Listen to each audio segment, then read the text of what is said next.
E aí, turma, tudo tranquilo? Aqui é o professor Josiel e a aula de hoje é sobre o arroio Pelotas. Esse arroio de extrema importância para a região sul do estado do Rio Grande do Sul e do município de Pelotas. Se inscreve no canal, curte aí e bora para a aula. Pois bem, pessoal, o arroio Pelotas ele vai nascer da junção de outros dois arroios, como o arroio Caneleiras.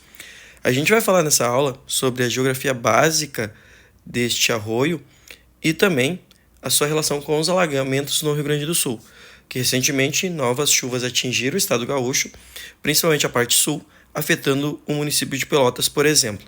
Bom, aqui nos primórdios do Arroio Pelotas, a gente consegue verificar partes bastante preservadas, muita mata. Em contrapartida, eu vou ter áreas também de plantação. À medida que ele vai avançando, a gente vai ver um arroio que vai então contracenando espaço com áreas de mata e com áreas de vegetação devastada, substituída por agricultura, por exemplo. Muita mata ciliar já não existe, ok? Por que não existe? Porque nessas áreas, pessoal, a gente tem um arroio, quando ele aumenta o seu nível, ele acaba saindo do seu leito, assim como os outros rios fazem. Ao fazer isso, ele está transportando sedimentos, ele leva esses sedimentos então para suas margens. O que vai acontecer?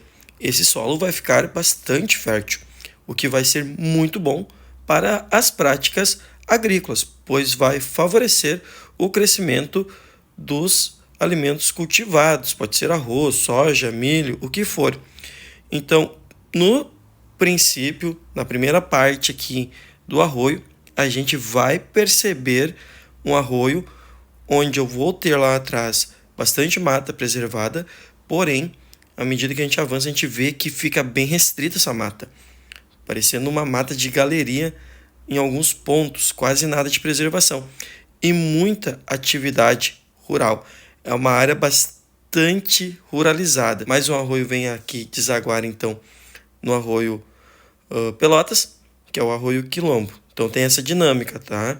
Quando a gente pensa em alagamentos, a gente sabe que um arroio não chega a ter aquele poder de um rio, mas quando ele recebe afluentes, ele também aumenta seu nível, graças à própria chuva e às águas que vêm desses afluentes, porque eles aumentam seu volume ao longo do seu caminho e quando chegam no seu destino final, que no caso aqui é o Arroio Pelotas, eles vão contribuir para a elevação deste arroio. A gente pode perceber que a área do Arroio Pelotas é uma área muito plana. O que isso quer dizer? Isso facilita a agricultura e facilita também o uso de máquinas na produção dos mesmos. Eu vou ter alguns bancos de areia que vão se formar pelo próprio processo erosivo do rio, que traz sedimentos e em alguns pontos eles se acumulam e formam espécies de praias. Então, isso é uma marca dos rios que estão mais ao sul do Rio Grande do Sul. A presença muito grande de bancos de areia, que obviamente eles vão sendo transportados pelos rios e acabam em alguns pontos sendo depositados. Olha a loucura que é essa parte aqui.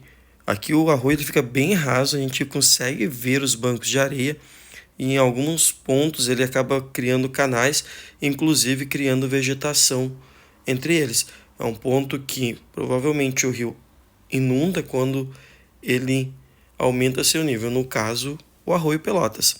Outra coisa que a gente pode perceber que na região do arroio também ocorre o processo de arenização, que é quando o pampa vai perdendo espaço para a areia que está abaixo dele. Nessa imagem mais aérea, mais distante do arroio, a gente consegue perceber bem a paisagem e a presença muito forte dessa areia, desses sedimentos.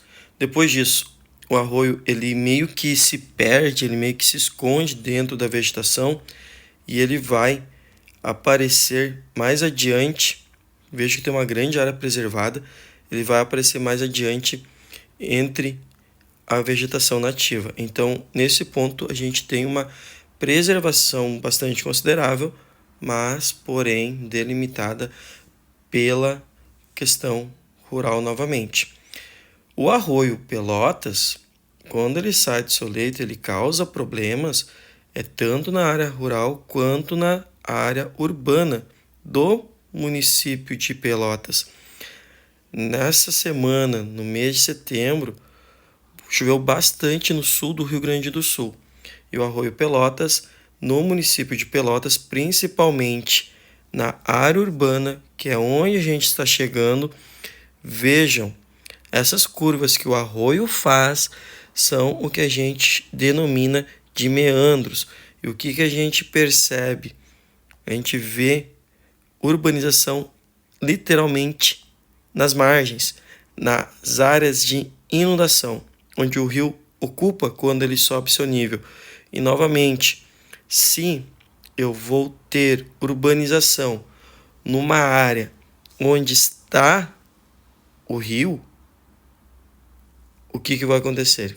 Quando ele elevar seu nível, ele vai ocupar essas áreas que são dele, que ele vai estar quando ele causar as inundações. Aqui tem uma situação bem peculiar. Numa possível cheia, o meandro, essa grande curva, pode ser abandonado e o rio cortar caminho por aqui. Só que eu vou ter aqui? Eu tenho moradias aqui. Eu tenho casas que compartilham espaço com uma espécie de marina, com vários barcos. E por fim, depois disso, o arroio Pelotas ele vai seguir o seu destino e finalmente tem a sua foz no canal São Gonçalo. Esse canal São Gonçalo a gente vai estudar posteriormente. Ele liga as lagoas aqui do Rio Grande do Sul. Por exemplo, vocês podem notar aqui, a gente vem mais ao sul ainda, ele vai ligar a grande lagoa Mirim até a grande Laguna dos Patos. Certo, galera? Um forte abraço, se inscreve no canal e até a próxima aula.